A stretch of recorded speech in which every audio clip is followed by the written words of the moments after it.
In the annals of maritime records, there are ships that sink due to storms or due to collisions, but there is one story that defies all laws of physics: the MV Joyita, a vessel designed to survive any catastrophe.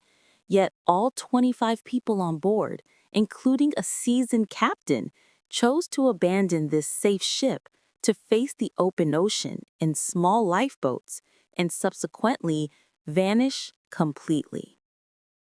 This is a detailed investigation into one of the most haunting ghost ship mysteries of the 20th century. To grasp the absurdity of this disappearance, we must first understand the JOYITA.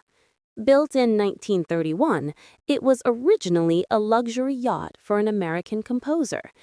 During World War II, it served with the United States Navy in the Pacific. The key lies in its design. The hull was lined with large blocks of cork and featured a massive refrigerated cargo hold. This cork lining provided enormous buoyancy, making the JOYITA virtually unsinkable even when flooded. This was a floating fortress. A decision to abandon it must have stemmed from a threat more severe than merely taking on water. Captain Thomas H. Miller was a 41-year-old Englishman. Miller was experienced, but there were rumors he was facing financial difficulties, creating a potential underlying pressure.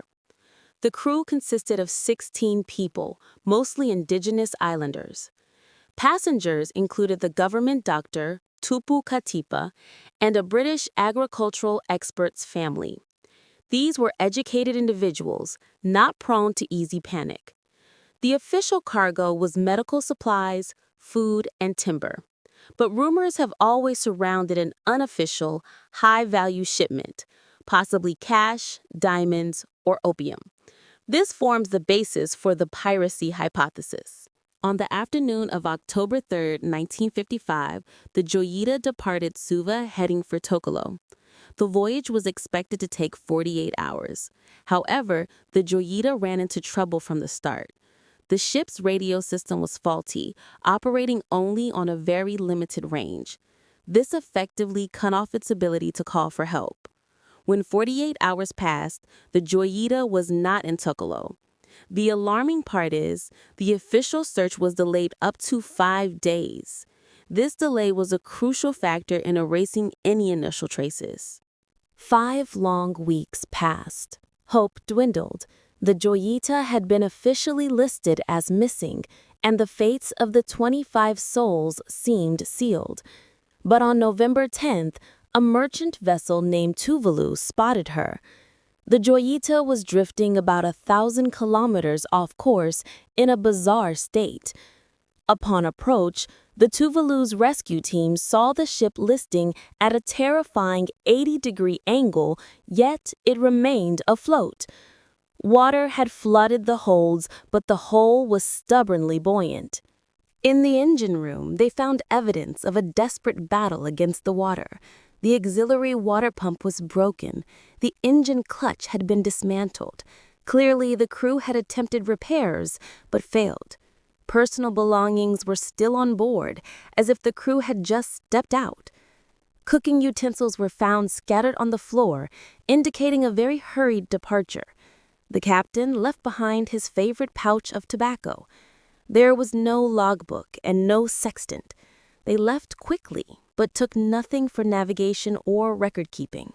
Numerous blood-stained bandages were found scattered around.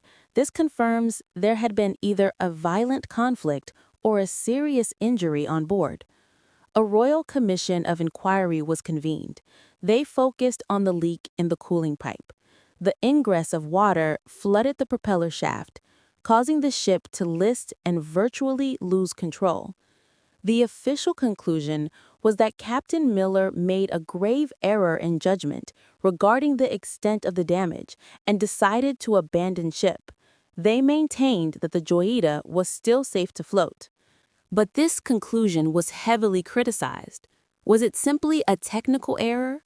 Or did something more terrifying occur that convinced 25 people that abandoning the ship was a better option than death? Hypothesis 1. mechanical failure, and misjudgment. Some investigators suggest the leak made Captain Miller believe the ship was sinking.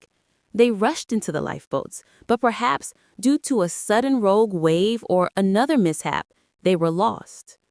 Furthermore, the dismantled clutch indicates the crew made desperate attempts to repair the engine. That failure could have been the final breaking point. Piracy. This is the hypothesis supported by many. The JOYITA carried valuable cargo. Pirates could have attacked, killed the crew, explaining the bloodstains, and then used the lifeboats to transport the stolen goods. However, why they would abandon the JOYITA, a salvageable ship, remains a puzzle. The bloodied bandages support a violent struggle. Hypothesis 3. Mutiny or internal conflict. The blood points to violence. Was the captain injured in a quarrel, or did a segment of the crew stage a revolt to take control? This would explain the missing logbook, to conceal the truth. Hypothesis 4. Secret external intervention. The Pacific remained an area of post-World War II mystery.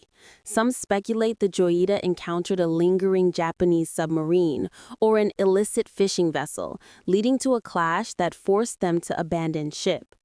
Decades have passed, yet not a single body, not a piece of clothing, nor any concrete evidence regarding the fate of those 25 people has ever been found.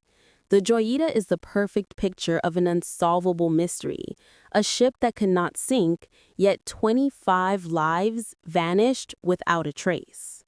To this day, the fate of the 25 souls rests somewhere at the bottom of the Pacific. Did they die because of an error, because of violence, or because of something we may never comprehend? Comment below with your hypothesis you find most plausible. Don't forget to hit subscribe to join me in solving other mysteries of time and space.